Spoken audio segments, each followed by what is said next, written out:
In this age of technological revolution, we can hit a button on our phones and in a matter of minutes have groceries at our door, a ride in the driveway, or a place to stay. If you haven't used Airbnb, you probably have heard about it.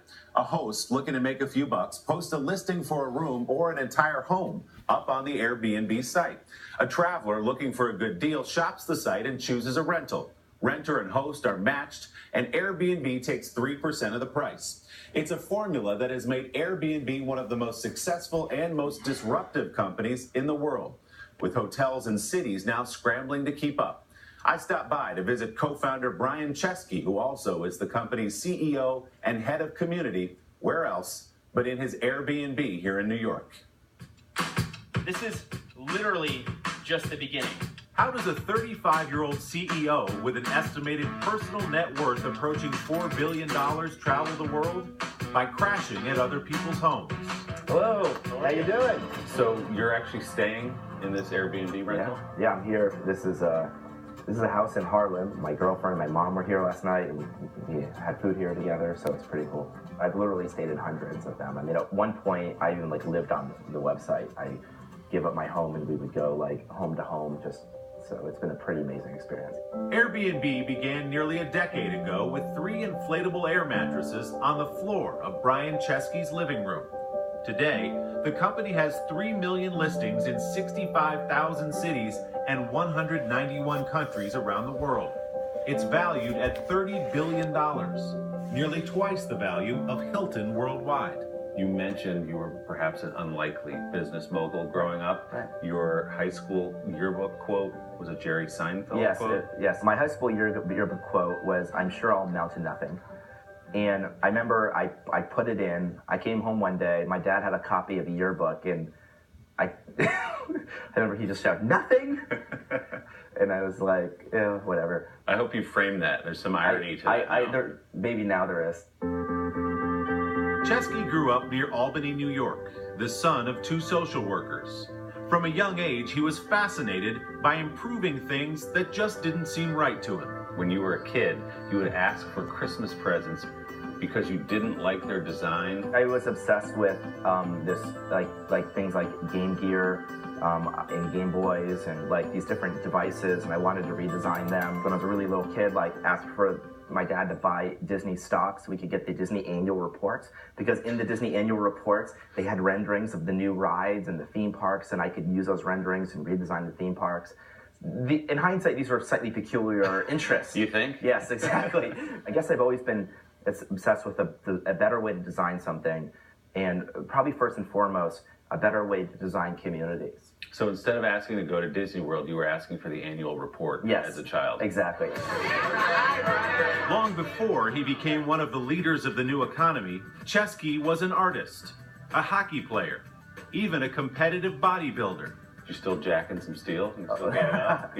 A little bit. When you travel here, man, it is tough to do when you're a CEO. If the modern playbook for a startup icon includes dropping out of an Ivy League school, Chesky took a different route.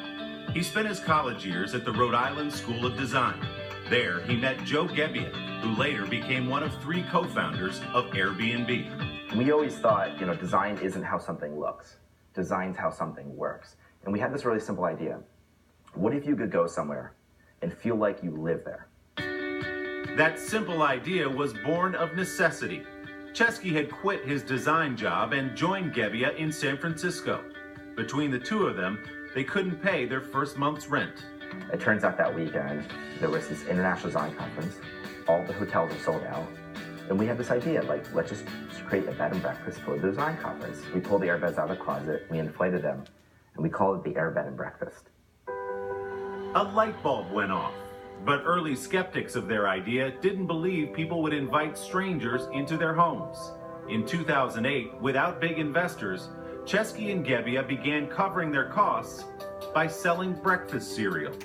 And so Joe and I and Nate were totally broke. And one night we're in a late night in the kitchen. We're Air Bed and Breakfast. Air beds aren't selling very well. Maybe we'll go into breakfast cereal. And then we ended up selling Barack Obama themed cereal. We called it Obama O's, the breakfast of change. We also did John McCain themed cereal, Captain McCain's. And that was actually how we funded the company. In fact, today we say we're like serial entrepreneurs. Twist. Hi, I'm Brian Chesky. I'm a co-founder of Airbnb.com. Their scrappiness caught the attention of one of the company's first investors, right around the time the economy was crashing. We haven't made any money. And Paul Graham said that it's like an investment nuclear winter, and I'm looking for people that won't die. He said, in fact, you guys are like cockroaches. You just won't die. And that's when it started taking off.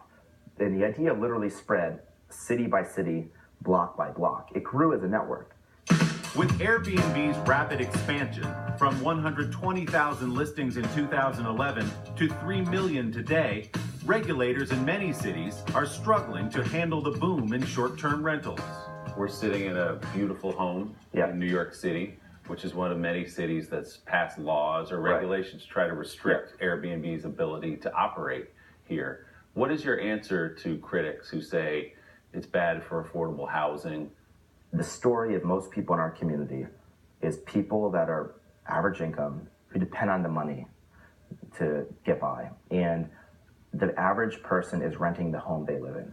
Airbnb recently launched a new division called Experiences. Travelers can book a stay that comes with a local experience, like surfing with Adventure Man in LA, finding Zen in San Francisco, or learning from a samurai artist in Tokyo.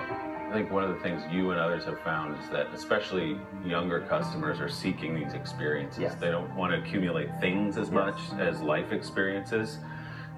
How did you tap into that? I think there was this shift that happened where when I was a kid, the American dream was to have like a nice house and 2 cars. I think the rise of social media changed it because suddenly people started valuing experiences more.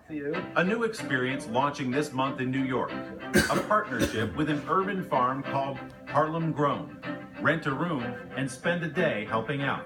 Have you seen your research, Brian, that customers want more of this kind of experience? They don't want to just see the Eiffel Tower, or they don't want to see the Statue of Liberty. They want to meet people like Tony. And then you leave, and the memories you have are of people. What do the next 10 years look like for Airbnb? And I think where this is going is it's not going to be just a place to stay. We are going to design the end-to-end trip for you. Travel is never really about where you go. It's about who you can become and the memories you can make. And I really want us to be in the business of creating these magical experiences, not just a place to stay. Brian's advice for you budding entrepreneurs, he says, it's better to have 100 people who love your company than 1 million people who kind of like you. Don't worry about being huge, he says. Worry about doing something that makes a huge difference to a small number of people. Brian also told me the name Airbnb could take on a whole new meaning in the future. To hear his fascinating thoughts on fixing commercial air travel, check out our web extras at today.com/Sunday. And our thanks again to the great people at Harlem Grown. Come see him here in New York. Hope you like this, guys.